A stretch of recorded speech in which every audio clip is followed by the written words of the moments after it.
नमस्कार दोस्तों। हम हैं पूर्व जन्म की कहानियों के कथावाचक, past life regression expert, life and leadership coach Hitesh Chhabra. प्यारे दोस्तों, हमारे आज के इस वीडियो के अंदर हम एक मुद्दे के बारे में, एक टॉपिक के ऊपर डिस्कशन करने जा रहे हैं। अपने विचार उस टॉपिक के ऊपर आपके सामने रखने जा रहे हैं और वह टॉपिक है कि आप लोग कितना ही प्रयास क्यों ना करें, आपकी समस्याएं हल क्यों नहीं होती हैं। बहुत सारे लोगों की समस्या होती है उनके काम से संबंधित, जॉब से संबंधित। बहुत सारे लोगों की समस्या होती है उनकी उनकी हेल्थ से संबंधित, है ना। एनर्जी लेवल्स पे प्रॉब्लम्स होते हैं, कुछ प्रभाव होता है कुछ लोगों के ऊपर। रिश्तों के अंदर बहुत सारे ट्रबल हैं, बहुत सारी प्रॉब्लम्स हैं जो कई भाई बहन अपने जीवन के अंदर फेस कर रहे होते हैं और बहुत समय से वो इन चीज़ों को लेकर के परेशान चल रहे होते हैं कि ठीक क्यों नहीं होती हैं चीज़ें। तो ठीक क्यों नहीं होती हैं चीज़ें, उसका एक बहुत बड़ा कारण ये है कि आप अपने जीवन के अंदर इंतज़ार कर रहे हैं किसी बाहरी परिस्थिति के बदलने का, जिससे कि आपके जीवन के अंदर खुशी आ जाएगी, जिससे कि आपकी जो परिस्थिति है वह बदल जाएगी। आप वेट कर रहे हैं किसी महापुरुष के आपके जीवन में आने का, कि वो महापुरुष आपके जीवन के अंदर आएंगे, कोई देवता आपके जीवन के अंदर आएंगे और वे आकर के आपके सारे दुख हर लेंगे, है ना। और यहाँ पर हम ये नहीं कहना चाहते कि जब आप किसी महापुरुष के सानिध्य में होते हैं, किसी देवी देवता के सानिध्य में होते हैं, परमात्मा का ध्यान करते हैं, तो उससे आपकी समस्याएं ठीक नहीं होती। समस्याएं ठीक होती हैं उससे, लेकिन हम बहुत बार ऐसा सोचते हैं कि वो ही हम एक बार बस उनके पास चले गए और वो कुछ ऐसा कर दे, कोई जादू की छड़ी घुमा दे और मेरी जो परेशानियां हैं, जो मेरी दुविधा है मेरे जीवन की, वो गायब हो जाए और सब कुछ ठीक हो जाए मेरे जीवन के अंदर। और हम कई जगह पर जाते हैं, माथा टेकते हैं, चढ़ावा चढ़ाते हैं, पैसा देते हैं और वो समस्याएं जो हैं फिर भी ठीक नहीं हो रही होती हैं, जिसकी वजह से बहुत हमारे जीवन में फ्रस्ट्रेशन आता है। परमात्मा से हमारा जो विश्वास है वह हट जाता है और हमें लगता है कि हमारी तो बात सुनते ही नहीं है, मैं इतना परेशान हूँ, मैं इतनी परेशान हूँ और मेरी परेशानियाँ ठीक नहीं हो रही हैं। तो फिर हम करें क्या, इस चीज़ के बारे में आज के वीडियो में बात करेंगे। एक छोटी सी बात और बताना चाहते हैं दोस्तों, हमारे कुछ आने वाले सेशंस हैं हीलिंग से संबंधित, उनके बारे में कुछ बहुत ही इंपॉर्टेंट जानकारी इस वीडियो के अंत में हम देने वाले हैं। तो आप सभी से हमारा अनुरोध है कि इस वीडियो को आप अंत तक ज़रूर देखें, जिससे कि इन सेशंस के बारे में भी जो जानकारी है वह आपको प्राप्त हो जाए। वापस आते हैं मुद्दे पर। तो दोस्तों देखिए, कोई भी चीज़ आपके जीवन के अंदर जब तक आप उसके लिए पुरुषार्थ नहीं करेंगे वह ठीक नहीं होती है। अब आप कहेंगे कि हितेश भाई, आप ही अपने वीडियोस के अंदर बोलते हो कि इस प्रकार से योग करो, या हमने काउंसलिंग की है, तो अगर मान लीजिए अगर हमें ही करना है तो फिर हम काउंसलिंग क्यों करें आपसे, है ना, इस प्रकार के कमेंट आएंगे। या फिर हम जो है किसी भी हम कहीं पे जाएं क्यों, फिर आप बोलते हो कि योग करने जाओ, साधना करो, या कुछ इस प्रकार का। कुछ कई भाई बहन होते हैं, कई ऐसे सिद्ध पुरुष होते हैं, कभी कभी वो आपको कुछ अनुष्ठान भी बता देते हैं कि अनुष्ठान करो, इससे जो है जो प्रभाव आपके ऊपर है वह हट जाएगा। तो यहाँ पर बात क्या है, यहाँ पर आप कुछ ना कुछ कर रहे हैं, ये आपका पुरुषार्थ है। जैसे कि अभी हमने ही कहा कि कुछ साधना करवाई जाएगी, कुछ सेशंस हम कंडक्ट करने वाले हैं, तो वो आपको अटेंड करना है ना। तो उसको अटेंड करने के लिए आप क्या करेंगे, आप अपना टाइम देंगे, आप बैठेंगे, कुछ आप उसके अंदर इन्वेस्ट करेंगे, है ना। आपको पता है कि आपको 2 घंटा देना पड़ेगा, 2 घंटा देना पड़ेगा। इंटरनेट प्रॉपरली चल रहा होना चाहिए, आपको आवाज़ प्रॉपरली आनी होनी चाहिए। तो आप उस चीज़ को पूरा, उस सेशन का लाभ उठाने के लिए क्या आप पुरुषार्थ करेंगे। आप देखेंगे आपका फ़ोन पूरी तरह से चार्ज है कि नहीं, आप देखेंगे इंटरनेट प्रॉपरली चालू है या नहीं, है ना, ताकि जब आप सेशन करो कोई आपको डिस्टर्ब ना करे। हो सकता है आपके परिवार की कुछ परिस्थितियां हो, बच्चे हों, उनको संभालना होता हो, तो आप क्या करेंगे, आप मैनेज करेंगे कि भाई वो बच्चे जो हैं उनको कोई संभाल ले, या कुछ आप ऐसा करेंगे। और उसके बाद आप पूरा 2 घंटा देंगे, उसमें जो भी इंस्ट्रक्शंस है वो वो आपको सुनेंगे, समझेंगे। बैठने के लिए बोला जाएगा तो बैठ करके सेशन करेंगे, लेटने के लिए बोला जाएगा तो लेट करके करेंगे, कुछ कुछ करेंगे। तो ये जो समय आप इन्वेस्ट कर रहे हैं, ये जो एफर्ट्स आप डाल रहे हैं, और उसके बाद जो आप साधना कर रहे हैं, उससे आपको कुछ फर्क मिलता है, उससे आपको रिलीफ मिलता है। उसकी वजह से देखिए, हम जो कर रहे हैं वो हमारा पुरुषार्थ है, क्योंकि हमें कुछ प्राप्त करना है ये सब सेशंस करके, चाहे वो दुआएं हों, चाहे वो अपना घर चलाना हो, कुछ ना कुछ हम अपनी उसके लिए कर रहे हैं, और कुछ ऐसा कर रहे हैं कि सारा काम हो जाए, चलो सेवा भी हो जाए, सब कुछ हो जाए, है ना। इसी प्रकार से अपने लेवल पे आप भी कुछ पुरुषार्थ करते हैं, तब कुछ आपको रिलीफ फील होता है। अच्छा, एक बहन है, उनका कमेंट आया था हमारे एक वीडियो के ऊपर। तो उन बहन ने हमें कहा कि हितेश भाई, आप ज़बरदस्ती किसी को भी सेवा करने के लिए मत कहा कीजिए। मैं एक ऐसी बहन को जानती हूँ जिनको आपने सेवा करने के लिए कहा, और वो सेवा की और उसकी प्रॉब्लम सॉल्व नहीं हुई, और तो वो नहीं करना चाहती है। तो आप ज़बरदस्ती मत किया कहा कीजिए, जो व्यक्ति जो करना चाहेगा अपने आप ही कर लेगा। तो हम वीडियो के माध्यम से बोलना चाहते हैं कि देखिए, जो व्यक्ति अपने आप चाहे तो कर लेगा, अगर ये समझ उस व्यक्ति को होगी तो वो हमसे बात ही क्यों करेंगे। आपके जीवन के अंदर अगर कुछ ऐसी समस्याएं हैं जो आप फेस कर रहे हैं, जिसको आप सॉल्व नहीं कर पा रहे हैं, तो आप क्या करते हैं, आप सोचते हैं कि चलो इस सब्जेक्ट के ऊपर अगर कोई एक्सपर्ट है, वो हो सकता है आपको लगे कि हम हैं, या हो सकता है कोई और हो, आप उनको अप्रोच करते हैं, है ना। आप उनके साथ कोई सेशन वगैरह करेंगे, आप अपना समय देंगे, उनका समय लेंगे, उसके बाद जो है वो आपको कुछ एडवाइस करेंगे कि आप ऐसा करो। अब क्योंकि आपको नहीं पता कि उस परिस्थिति से कैसे बाहर निकलना है, तो आप सामने वाले व्यक्ति के पास जा रहे हैं, और सामने वाला व्यक्ति जो उसकी समझ होती है उसके अनुसार वो आपको कुछ राय देता है। अब यहाँ पे हम ये भी बोलना चाहते हैं कि अगर कोई सेवा करने के लिए मान लीजिए हम कह भी रहे हैं, तो वो सेवा हम अपने लिए तो कह नहीं रहे कि हमारी सेवा करो या हमारे को कुछ मदद करो, अपनी सेवा करने के लिए तो कह नहीं रहे हैं। हम अगर ऐसा कुछ, कई लोगों को हम ये रिकमेंडेशन देते हैं, कई लोगों को हम बोलते हैं कि भैया आपको बहुत ज़्यादा आवश्यक है कि जाकर के प्रकृति की सेवा करो, पशुओं की सेवा करो, आप कुछ ऐसा काम करो जिसमें आप प्रकृति से जुड़ो, क्योंकि उसका हम जब इवैल्यूएट करते हैं उनकी परिस्थिति को, तो हमारे को दिखाई देता है कि प्रकृति के विरुद्ध ही इन्होंने पाप किए हुए हैं, उसी का प्रभाव है इस आत्मा के ऊपर। तो जब तक प्रकृति की सेवा नहीं करेगी, तब तक जो प्रकोप उसके ऊपर है, यानी कि जो भी प्रभाव उसके ऊपर है, जो उसको सहयोग नहीं मिल रहा है प्रकृति से, जो उसकी अपनी प्रकृति के अंदर जो उसको इतनी सारी व्याधियां आ गई हैं, जब तक प्रकृति की सेवा नहीं करोगे तब तक कैसे होगा भैया। दूसरा, हाँ ऐसा भी है, हम बोलते हैं कि ईश्वरीय सेवा करो। ईश्वरीय सेवा क्यों करो? ईश्वरीय सेवा आपको इसलिए करनी है क्योंकि आपके जीवन के अंदर आपने दूसरी आत्माओं के प्रति कई सारे ऐसे पाप किए हैं जो कि आपको, उन आत्माओं का प्रभाव है जो कि वो आपको जीने नहीं दे रहा है।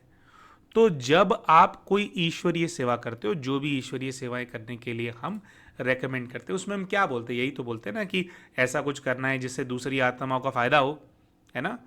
तो आप जब इस संकल्प से कि मुझे विश्व का कल्याण करना है, जब आप साधना करते हैं, जब आप योग करते हैं, तपस्या करते हैं, तो उससे सबसे पहले उन आत्माओं तक आपका जो एक, जैसे मान लीजिए आप सुख स्वरूप होने का आप अभ्यास कर रहे हैं, तो सुख सबसे पहले उनके पास जाएगा जिनकी तारें आपसे जुड़ी हुई हैं। तो धीरे धीरे परिस्थिति ठीक होती है। ठीक है।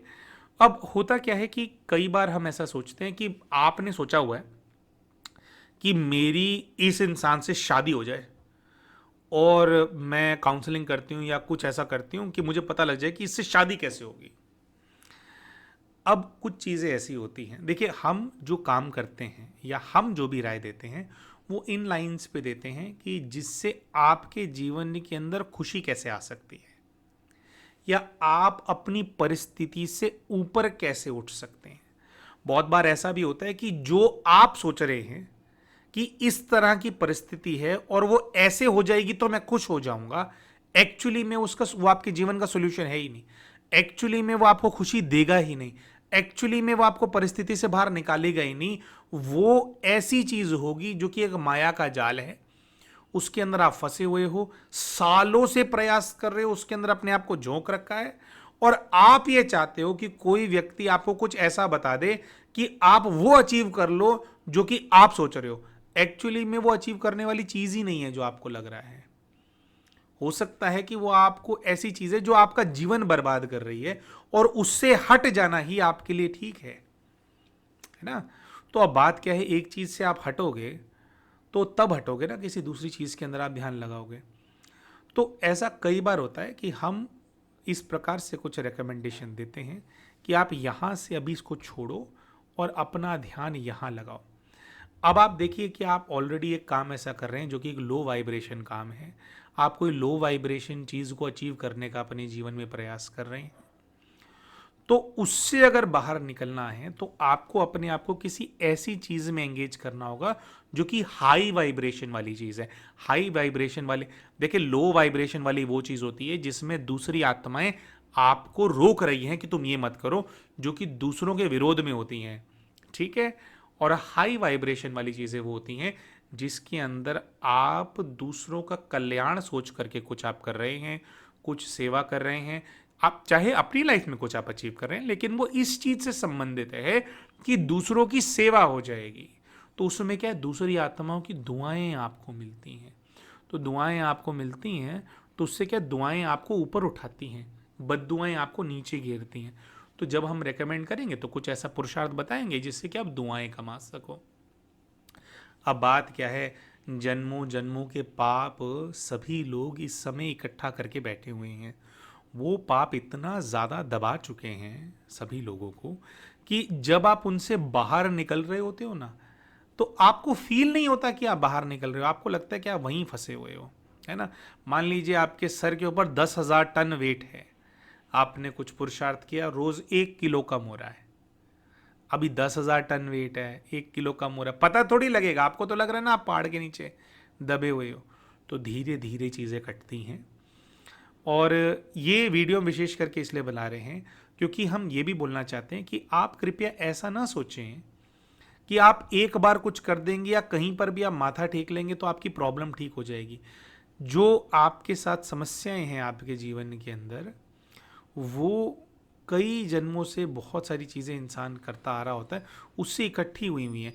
तो जब इतने टाइम में वो चीज़ इकट्ठी हुई है और आपके ऊपर इतनी भारी कोई चीज़ है, तो उसको हटने में धीरे धीरे टाइम लगता है। तो जब आप किसी दूसरे व्यक्ति के पास जाते हो कि वो हटा दे, तो देखो सही मायने में तो वो आपके दर्द को नहीं समझ सकता ना, क्योंकि आपका वाला जो दर्द है उसमें आप हो, सामने वाला व्यक्ति नहीं है ना। सामने वाला व्यक्ति तब तक उसके अंदर एफर्ट डालेगा जितनी उसकी क्षमता है। लेकिन आपके केस में क्या है, अपनी परिस्थिति से बाहर निकलने के लिए जब तक आप परिस्थिति से बाहर नहीं निकलोगे, आपको तो एफर्ट्स डालने चाहिए, है ना। तो आपको हमेशा, अगर आप अपने आप को इस दिशा में मोड़ेंगे कि मुझे क्या पुरुषार्थ करना है। बहुत बार क्या होता है, रिलेशनशिप ट्रबल्स होती हैं तो उसमें हम यही सॉल्यूशन ढूंढते रहते हैं कि सामने वाला व्यक्ति कैसे बदलेगा, वो बदलेगा तो मेरी परिस्थिति बदलेगी। अरे भैया, सामने वाला व्यक्ति बदले ना बदले, पूरा पूरा लोग जीवन निकाल देते हैं कि मैं चाहती हूं कि मेरी सास सुधर जाए, मैं चाहती हूं कि मेरी बहू सुधर जाए। क्यों सुधार रहे हो उनको? देखो, आपके सुधारने से अगर वो सुधरती तो इतने समय से आप प्रयास कर रहे हो, अभी तक सुधर गई होती। कितनी बहनें होती हैं वो कहते हैं कि भी मेरा बॉयफ्रेंड है, बॉयफ्रेंड जो है ना वो थोड़ा बच्चेलन टाइप का है, ठीक है, और वो इधर भी है उधर भी है, वो इतनी ज़्यादा अटैच्ड हैं, उनको ये बात समझ में नहीं आती है कि भैया अगर ऐसे व्यक्ति के साथ आप रिश्ते में आगे बढ़ोगे तो आपको कल को धोखा ही मिलेगा ना। तो फिर भी वो प्रयास कर रही हैं कि कुछ भी करके ना मेरा विवाह हो जाए उसके साथ। आप कुछ भी करके विवाह नहीं करना है, उससे बाहर निकलना है रिश्ते से। आपको नहीं सोचना है कि उसके साथ विवाह होगा तभी आप सफल होगे। ये आपका खुशकिस्मती है कि आपको पता लग गया कि वो व्यक्ति ऐसा था। तो आपको यह पता होना चाहिए कि ऐसे व्यक्ति को अपना जो जीवन, विवाह जीवन भर का कमिटमेंट है, अपना जीवन भर का कमिटमेंट आपको नहीं देना है, ये आपको पता होना चाहिए। लेकिन आप फिर भी लगे हैं, पीछे पड़े हुए हैं कि नहीं भैया करवा दो, कैसे भी करवा दो। तो ये सब करवाने के लिए हम अपने बारे में भी बोलेंगे कि हम कोई तांत्रिक नहीं है कि आपको हम टोने टोट के बता देंगे जा करके ये कर दो वो कर दो। इन सब चीज़ों से हिसाब किताब बढ़ता है, आप भी फंसोगे हम भी फंसेंगे, है ना। वो आत्माएं वापस आएंगी, बदला लेंगी अपना, जिसके साथ जो भी आप करोगे। तो हम जो बेस्ट चीज़ कर सकते हैं अपनी लाइफ के अंदर, अपनी परिस्थिति से बाहर निकलने के लिए, वह है अपने आप को ऊपर उठाना, अपने आप को परिस्थिति से बाहर निकलना। तो अगर आप हमसे कभी बात करते हैं, कोई राय लेते हैं, तो हम इन्हीं लाइंस पे आपको रेकमेंडेशन देते हैं कि आपके जीवन में आपको खुशी कैसे आएगी, आपके जीवन में आप परिस्थिति से कैसे बाहर निकलोगे। अंत में केवल एक छोटा सा एग्जाम्पल देंगे। जैसे अभी क्वाइट रिसेंटली एक हमारे पास केस आया जिसके अंदर एक बहन है, वो आईएएस ऑफिसर बनना चाहती हैं, ठीक है। अब कुछ भी आप अपने जीवन के अंदर करो, एक ही चीज हो सकती है जो कि लो वाइब्रेशन होगी, एक ही चीज है जो कि हाई वाइब्रेशन होगी। जितना ज्यादा आप लो वाइब्रेशन के अंदर होगे, उतना कम आपको डिवाइन पावर्स का सपोर्ट मिलता है। जितना ज्यादा हाई वाइब्रेशन में होगे, उतना ज्यादा आपको सपोर्ट मिलता है। तो उनसे जैसे हमारा डिस्कशन हुआ, हमने पूछा कि क्यों करना चाहते हो, तो उनके कारण ये थे कि भाई मेरा जो रिश्तेदार हैं, हर कोई हमारे उसके अंदर जो है ना बड़े बड़े पदों पे है, बहुत अमीर है, तो मैं इन सबको दिखाना चाहती हूँ कि मैं भी कोई चीज़ हूँ, मैं भी कोई चीज़ हूँ। मतलब मैं दिखाना, मतलब बात क्या है यहाँ पे, ईगो है कि मैं अगर कोई आईएएस ऑफिसर बन जाऊंगी या बन जाऊंगा तो दूसरे लोग मुझसे नीचे हो जाएंगे, इसलिए मैं आईएएस ऑफिसर बनना चाहती हूँ। तो कर रहे हैं, लगे हैं पिछले 4 साल से मेहनत, है ना, नहीं हो रहा वो। अब आईएएस ऑफिसर बनना ये लो वाइब्रेशन नहीं है। आपका इंटेंट क्या है, आप क्या करना चाहते हो, वो है बात। आप पहले से ही सोच रहे हो कि मेरे हाथ में पावर आ जाएगी, पावर के लिए आपको आईएएस ऑफिसर बनना है। तो पावर गेम में जब भी आप होते हो तो एनर्जी लेवल्स पे बहुत सारी आत्माएं आपके साथ युद्ध में होती हैं, वो आपको नीचे लेकर के आती हैं। यहीं पर मान लीजिए आपको ऐसे किसी चीज़ के लिए प्रिपेयर करना है, तो आपको पता है कि आईएएस ऑफिसर्स क्या करते हैं, वो व्यवस्था संभालते हैं ना, प्रशासन को देखते हैं, जो भी ड्यूटी उनको मिलते हैं वो देखते हैं। अब प्रशासन को जब वो संभालते हैं तो उसके अंदर क्या है, उनका काम होता है, वो एक सिविल सर्वेंट है, उनका काम है जो जनता है उसकी सेवा करना, मतलब इस प्रकार के इनिशिएटिव्स लेना जिससे दूसरे लोग सुखी हों, उनकी प्रॉब्लम सॉल्व हो, है ना। यही तो करते हैं ना आईएएस ऑफिसर्स। तो आप अगर मान लीजिए ऐसा कोई अटेम्प्ट कर रहे हैं, तो आपको ये भाव लेकर के चलना है कि भैया मैं अगर मान लीजिए अपने आप को उस पद में अगर आप देखेंगे, तो आप देखेंगे, आप ये नहीं देखो कि मैं लाल बत्ती वाली गाड़ी में घूम रहा हूं और मेरा सीना ऐसा चौड़ा है, ये नहीं देखो। आप ये देखो कि मैं किस प्रकार के एफर्ट्स करने वाला हूँ, ये देखो मैं कहाँ कहाँ जाकर के सेवा करने वाला हूँ, किस प्रकार के मुद्दों में आपका इंटरेस्ट है, उसके अंदर अपना ज्ञान बढ़ाओ कि मैं इस प्रकार के एरिया के अंदर ज़्यादा फोकस करूंगा, और उसके अनुसार आप चुनो कि आपको कौन सा कैडर चाहिए, उस हिसाब से अपने विजन्स बनाओ। जब आप ऐसा करेंगे संकल्पों में, अभी आप ऑफिसर बने नहीं हैं, लेकिन जब हर वक्त आपके संकल्प इस चीज़ के होंगे कि जब मैं इस पद पर पहुंच जाऊंगा तो किस प्रकार से मैं सेवा करूंगा, किस प्रकार से जो लोग परेशानी के अंदर हैं उनसे उनको बाहर निकलने में उनकी मदद करूंगा, क्योंकि अब मेरे पास पावर है, प्रशासन मेरे हाथ में है। ये संकल्प लेकर के जब आप चलेंगे, आपको पता भी नहीं है कि बुद्धि से आप ऐसा पॉजिटिव वाइब्रेशन भेज रहे हैं, वो लोग जो एक्चुअली में परेशान है, आत्माएं वो पुकार रही हैं, कहीं पर आत्माएं हैं जो पुकार रही हैं कि बढ़िया ऑफिसर कोई आ जाए यहाँ पर। यहाँ का जो डीएम है वो तो अच्छे से काम ही नहीं करता, सड़कें टूटी हुई हैं।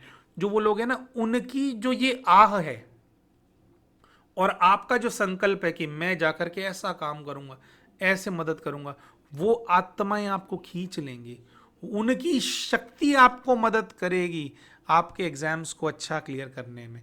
और ये भी क्या है, कोई जादू नहीं है, ऐसा नहीं है कि बिना पढ़े हो जाएगा, लेकिन जब आप पढ़ाई कर रहे होंगे आपको सही इंट्यूशंस आएंगे कि किस चीज़ की आपको पढ़ाई करनी है ना। आपको सही टॉपिक्स माइंड में आएंगे। जब आप क्लियर कर लेंगे, इंटरव्यू के अंदर बैठे होंगे, सही इंटेंट आपका होगा और उससे आप उसको क्लियर कर पाएंगे। तो कहने का मतलब ये है कि मेहनत, जैसे कुछ केसेस के अंदर आप फिजिकली तो मेहनत कर रहे हो, लेकिन मेंटली आपके जो रीजंस हैं वो इनकरेक्ट हैं। तो मान लीजिए, तो अगर मान लीजिए कभी आप हमसे कोई काउंसलिंग का सेशन लेते हैं या उस पर डिस्कशन करते हैं, तो हितेश भाई आपको आईएएस ऑफिसर नहीं बना सकता है ना। लेकिन जो हमारी समझ है, चाहे फिर वो स्पिरिचुअल लाइंस पे हो या प्रोफेशनल लाइंस पे हो, उसका उसका इस्तेमाल करके हम आपको कुछ गाइड कर सकते हैं कि भैया देखो, इस दिशा में चलो, इस दिशा में चलो, कि ये is this working for you या this is not working for you, या सही कारण क्या होना चाहिए किसी काम को करने का, जो कि एनर्जी लेवल पे आपके ब्लॉकेजेस को हटाएगा, आपको मदद देगा, आपके पास दुआएं लेकर के आएगा, सहयोग आपको मिलेगा। ठीक है, तो अंत में जो करना है वो आपने ही करना है। और कभी कभी जैसे अब वापस उस कमेंट पे भी आते हैं कि आपने हितेश भाई बोला कि सेवा करने के लिए आप ज़बरदस्ती ना बोलो।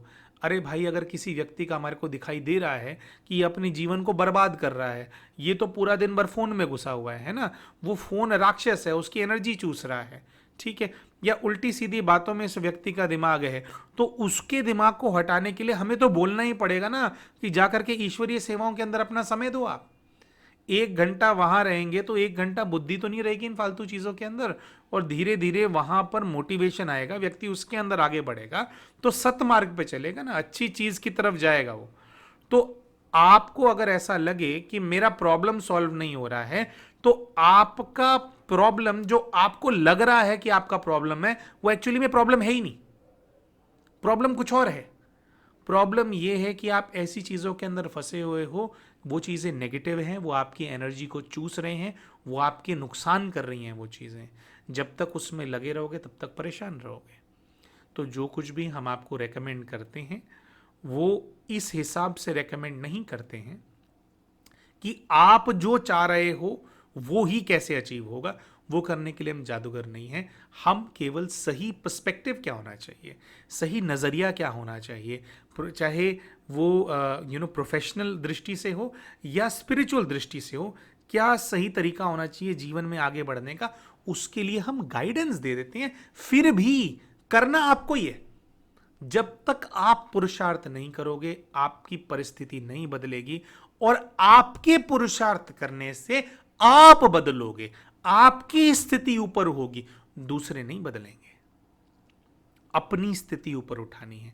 तो कभी भी अगर आप हमारे को संपर्क करें या किसी भी सेवा के लिए आप हमारे को अप्रोच कर रहे हैं, आप हमेशा इस बात को याद रखें कि हितेश भाई उतना ही कर सकते हैं, उतनी ही उसी प्रकार की सेवाएं देते हैं जिसके अंदर आप अपने आप को ग्रूम कर सके, है ना, उसके अंदर आपकी मदद मिले, है ना, किसी और चीज़ों को इन्फ्लुएंस हम नहीं कर सकते हैं। इसी प्रकार से बिल्कुल अंत में इससे जुड़ी हुई एक बात बोलेंगे।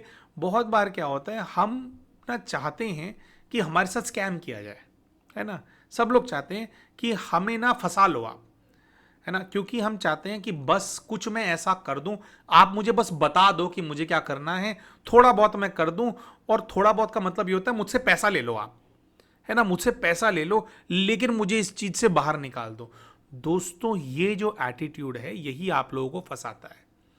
आप चाहते हो कि आप हितेश भाई को संपर्क करो और हितेश भाई आपको बोलें कि 10,000 लगेंगे, 15,000 लगेंगे, 20,000 लगेंगे, 25,000 लगेंगे, है ना, वो जैसे होता है ना कि 51,000 रुपये दे दो, 51,000 का यज्ञ करा लो, उससे ठीक हो जाएगा, है ना, 5100 में नहीं होगा, 51,000 वाले यज्ञ में होगा, उससे ठीक हो जाएगा। तो आप चाहते हो कि हम आपको इस प्रकार की चीज़ें बोलें, क्योंकि ज़्यादातर जब हम किसी पे प्रश्न नहीं उठा रहे, लेकिन आध्यात्मिक जगत में यही होता है ना कि आप किसी भी ऐसे व्यक्ति के पास चले जाओ जो आपको लगता है कि आपसे थोड़े ऊपर हैं, है ना, उनको कुछ ज्ञान है, आध्यात्मिक ज्ञान है, तो बस वही है, वो अपना ज्ञान यूज करेंगे, आप अपना पैसा यूज करोगे और आप बाहर निकल जाओगे, है ना।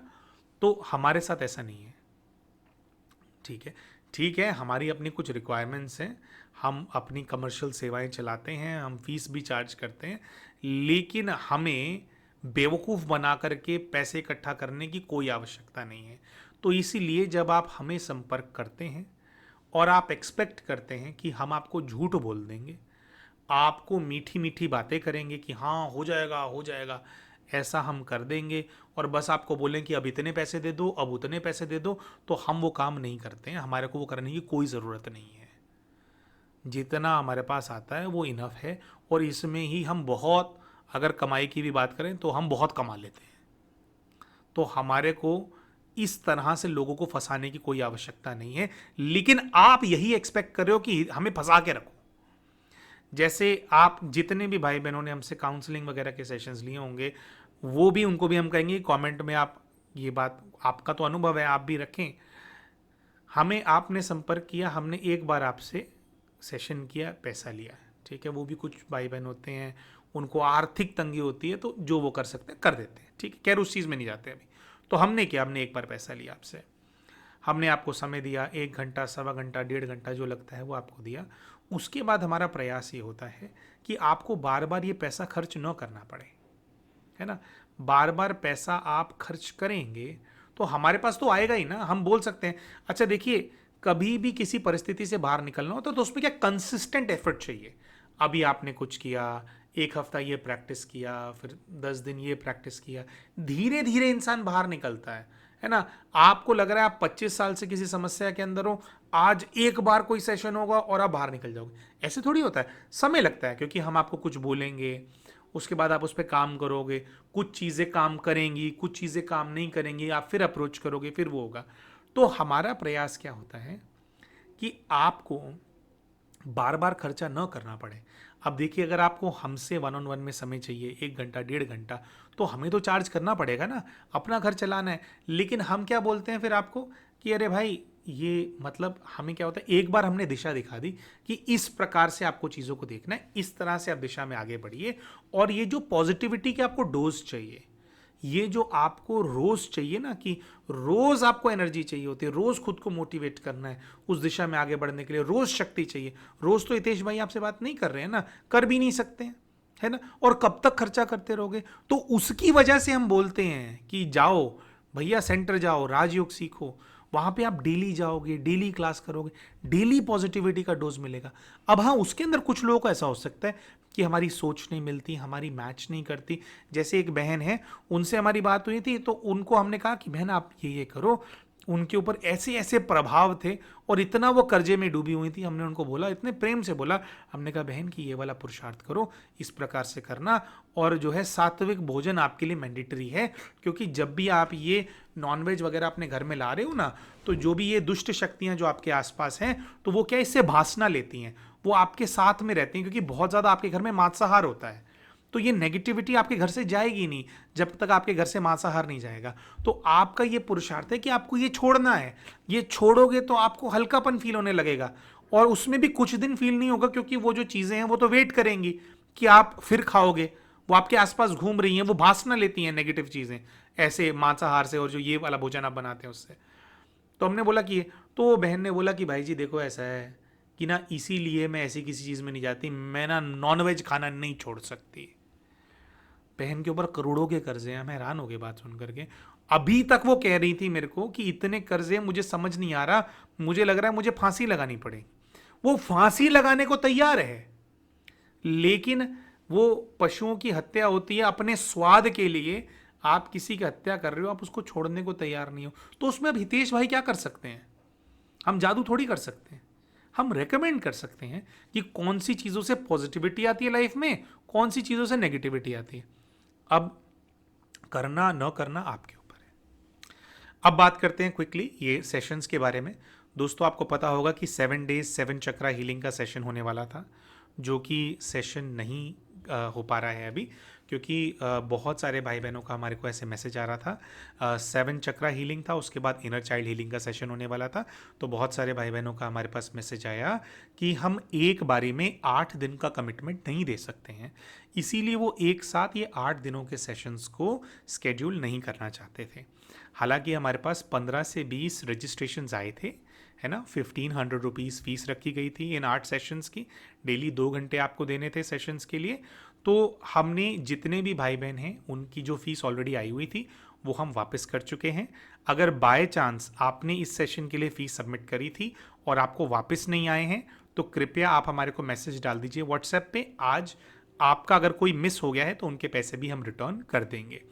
और कई माताएं बोल रही थी कि आप ना 8 दिन है तो आप अलग से 8 दिन के अलग रजिस्ट्रेशंस लो, है ना। हम हर सेशन के हम अलग से पैसे देंगे, तो जब जो करना होगा हम उसके दे देंगे। तो वो बहुत ज़्यादा कॉम्प्लिकेटेड हो रहा था। तो इस चीज़ को देखते हुए हमने कुछ ऐसा प्रयास कर रहे हैं, एक बार और कुछ ट्राई करके हम देख रहे हैं। तो देखते हैं कि हमारे लिए और आपके लिए, अगर दोनों के लिए वो वर्क करता है तो अभी आने वाले सैटरडे को और संडे को, यानी कि 25 नवंबर को और 26 नवंबर 2023, इस दिन 2 सेशंस किए जाएंगे। दोनों सेशंस के अंदर चक्रा हीलिंग किया जाएगा, ऑल 7 चक्रा हीलिंग किया जाएगा।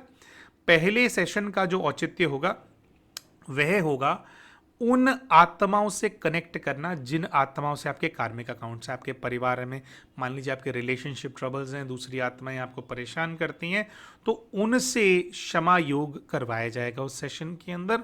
और विशेषकर इस सेशन के अंदर जो है, बहुत सारे भाई बहन बोलते हैं कि आप हमारे स्पिरिचुअल गाइड से मिलवा दीजिए, स्पिरिचुअल गाइड से। अब देखिए ये भी क्या होता है कि आपकी स्थिति के ऊपर है। अगर आपकी स्थिति बहुत डाउन है तो आप स्पिरिचुअल गाइड से कनेक्ट नहीं कर पाते हैं, लेकिन अगर ठीक ठाक भी स्थिति है, नॉर्मल भी है थोड़ी, तो स्पिरिचुअल गाइड से आप कनेक्ट कर पाते हैं। तो वो क्या है, वो तो सेशन होगा तभी पता लगेगा। कई लोग कर पाते हैं, कई लोग नहीं कर पाते हैं। तो दोनों ही सेशंस के अंदर स्पिरिचुअल गाइड से आपका कनेक्शन एस्टैब्लिश कराया जाएगा और उनकी मदद से, जो आपके इष्ट हैं उनकी मदद से पहले उनका आवाहन किया जाएगा, उनके सामने इन सभी आत्माओं को बुलाया जाएगा और आपकी हीलिंग कराई जाएगी। ठीक है, तो 7 चक्रास की हीलिंग होगी। पूरे बॉडी के अंदर जो ब्लॉकेजेस हैं उनको निकाला जाएगा। अलग अलग चक्र के अंदर अलग अलग प्रकार के जब पाप होते हैं, हम नेगेटिविटी वहाँ पर आकर के एकत्रित हो जाती है, उसको क्लीन किया जाएगा। उसके बाद आपके जो स्पिरिचुअल गाइड है उनसे आपका कनेक्शन एस्टैब्लिश कराया जाएगा। और पहले दिन दूसरे जो लोग हैं, है ना, उनसे एक क्षमा योग करवाया जाएगा। क्षमा योग उसके अंदर होगा पहले वाले सेशन सैटरडे वाले में। और संडे वाले के अंदर मुख्यतः जो प्रकृति है, जो हमने और दूसरे तत्वों के प्रति पाप किया हुआ है, उसकी क्षमा के ऊपर फोकस किया जाएगा। तो 7 चक्रा हीलिंग भी होगी और क्षमा योग होगा दोनों दिन, और स्पिरिचुअल गाइड से कनेक्शन एस्टैब्लिश कराया जाएगा। आपको आपके स्पिरिचुअल गाइड से मिलवाने का प्रयास किया जाएगा। ठीक है, 2 घंटे आपको देने होंगे। 4 से 6 समय होगा सैटरडे और संडे दोनों दिन। जो सेशंस हैं, हर दोनों सेशंस की जो फ़ी है वो 200 रुपीज़ है। 200 रुपये इसकी एनरोलमेंट फ़ीस है, यानी कि सैटरडे वाला अगर आपको अटेंड करना है तो 200 उसके, 700 संडे वाला जो है 200 उसके हैं। फ़ी जो है आपको अभी देने की आवश्यकता नहीं है। ठीक है, सभी ने रेकमेंड किया था कि भाई जी आप कुछ ना कुछ छोटा मोटा ना अमाउंट बता दिया करो, तो उस आधार से ही कर रहे हैं। तो अभी आपको फ़ी देने की आवश्यकता नहीं है, आप सेशन आप अटेंड कर ले, क्योंकि कई हम ये नहीं चाहते कि आप फ़ी पे कर दें फिर आप सेशन अटेंड करें, कुछ ऐसा हो जाए। तो आप सेशन अटेंड करें, सेशन का लाभ उठाएं, और सेशन जैसे हो जाता है उसके बाद आपको आपकी जो फीस है वो हमारे नंबर पे गूगल पे, पेटीएम या फ़ोनपे के माध्यम से पे करनी है। और उसके अंदर भी अगर कोई माता हो, कोई बहन हो, कोई भाई हो जो कि फाइनेंशियल क्राइसिस से गुजर रहे हैं, यानी कि आपको बहुत ज़्यादा आर्थिक तंगी है जिसकी वजह से आप ये अमाउंट अफोर्ड नहीं कर सकते हैं, तो जो आपका समर्थ हो वो आप हमारे को पे कर सकते हैं सेशन अटेंड करने के बाद। लेकिन जो समर्थ हो वो पे कर सकते हैं, ये उनके लिए है जिनके यहाँ पे आर्थिक तंगी है। अगर आप अफोर्ड कर सकते हैं और सेशन अटेंड कर रहे हैं तो आपको फ़ी पे करना है सेशन के बाद। ठीक है, तो बहुत बहुत धन्यवाद आप सभी का। आशा करते हैं जो जानकारी इस वीडियो में हमने दी वो आपके लिए लाभकारी रही होगी। मिलते हैं आप सभी से अपने अगले वीडियो के अंदर। नमस्कार।